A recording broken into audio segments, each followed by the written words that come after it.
मैं हूं Anchal Pathak and welcome to fin school by 5 Paisa. आज के एपिसोड में हम कंपनी एनालिसिस के बारे में डिस्कस करेंगे। वेल नोन कंपनीज के स्टॉक जरूरी नहीं है कि अच्छे ही हो। कंपनी एनालाइज करने के बाद उसके स्ट्रेंथ्स और रिस्क को समझने के बाद आपको उसकी इंट्रिंसिक वैल्यू कंप्यूट करनी चाहिए और मार्केट वैल्यू के साथ कंपेयर करनी चाहिए। इसके थ्रू आप ये डिसाइड कर सकते हैं कि कोई कंपनी का स्टॉक परचेज करना चाहिए या नहीं। जिस कंपनी की मैनेजमेंट और परफॉर्मेंस स्ट्रांग होती है, ऐसी कंपनीज के स्टॉक्स हाईली प्राइस्ड होते हैं, बट ऐसे कंपनीज की इंट्रिंसिक वैल्यू मार्केट प्राइस से भी कम होती है। ट्रेडर्स को ऐसे स्टॉक्स को परचेज नहीं करना चाहिए। इन कॉन्ट्रास्ट, जिस कंपनी की सेल्स कम है और अर्निंग्स ग्रो हो रही हैं, लेकिन उसका मार्केट प्राइस लोअर है, उसके इंट्रिंसिक वैल्यू से, ऐसी कंपनीज का स्टॉक एक बेटर इन्वेस्टमेंट ऑप्शन है। ये जरूरी नहीं है कि ग्रोथ कंपनी का स्टॉक ग्रोथ स्टॉक हो। Growth company and growth stock में काफी सारे डिफरेंसेस हैं।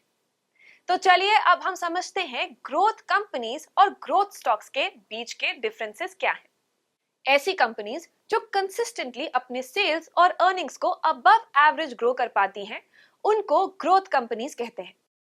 ग्रोथ कंपनी जिसके पास अबव एवरेज इन्वेस्टमेंट अपॉर्चुनिटीज होती हैं, टिपिकली अपनी अर्निंग्स की लार्ज पोर्शन को रिटेन करती हैं ताकि वो अपने सुपीरियर प्रोजेक्ट्स को फंड कर सके। Growth stocks necessarily growth companies के नहीं होते। ग्रोथ स्टॉक एक ऐसा स्टॉक है जिसमें higher expected rate of return है then other stocks in the market with similar risk characteristics. ये stock high risk adjusted rate of return achieve करते हैं क्योंकि मार्केट ने उन्हें अंडर वैल्यू किया है compare to other stocks. Under valued stock का intrinsic value current market value से हायर होता है। Stock market generally stock prices को एडजस्ट कर देता है with the help of new information, लेकिन अवेलेबल इंफॉर्मेशन कभी परफेक्ट या कंप्लीट नहीं होती है।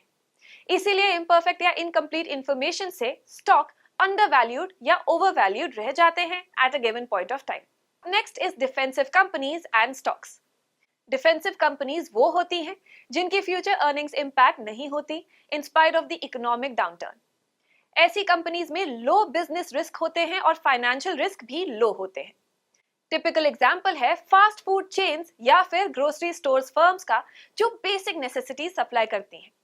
ये दोनों क्लोजली रिलेटेड कॉन्सेप्ट्स हैं of a defensive stock. Defensive stocks का रेट ऑफ रिटर्न डिक्लाइन नहीं होता है जब ओवरऑल मार्केट डिक्लाइन होता है या फिर ओवरऑल मार्केट से थोड़ा कम डिक्लाइन होता है।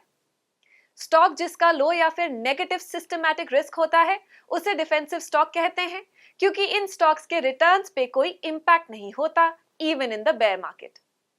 अब बात करते हैं साइक्लिकल कंपनीज की।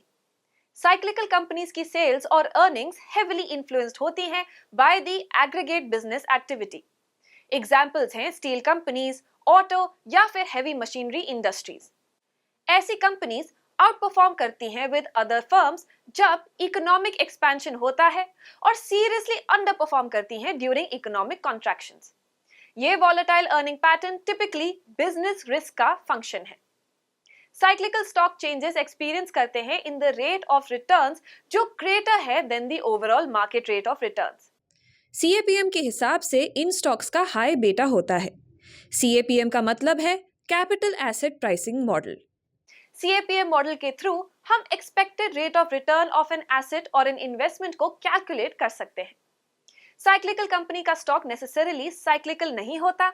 साइक्लिकल स्टॉक का मतलब है स्टॉक ऑफ एनी कंपनी जिसके रिटर्न्स वॉलेटाइल हैं देन द ओवरऑल मार्केट, मतलब हाई बेटा स्टॉक्स जिसका हाई कोरिलेशन है विद एग्रीगेट मार्केट और ग्रेटर वॉलेटिलिटी।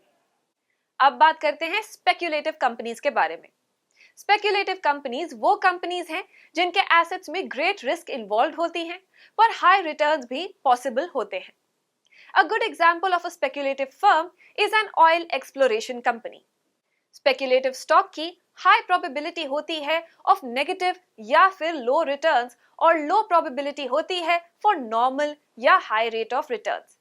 अगर कोई speculative stocks overpriced हैं तो possibility है कि ये future में either low या फिर negative rate of returns provide करेंगे। Value investing versus growth investing. कुछ एनालिस्ट स्टॉक को growth stock and value stock में भी डिवाइड करते हैं। जैसे कि पहले डिस्कस किया, growth stocks are companies that experience above average risk adjusted rates of return because stocks undervalued है। अगर एक एनालिस्ट अच्छा काम करके ऐसे स्टॉक्स को अर्ली आइडेंटिफाई कर ले तो investors can make a lot of return.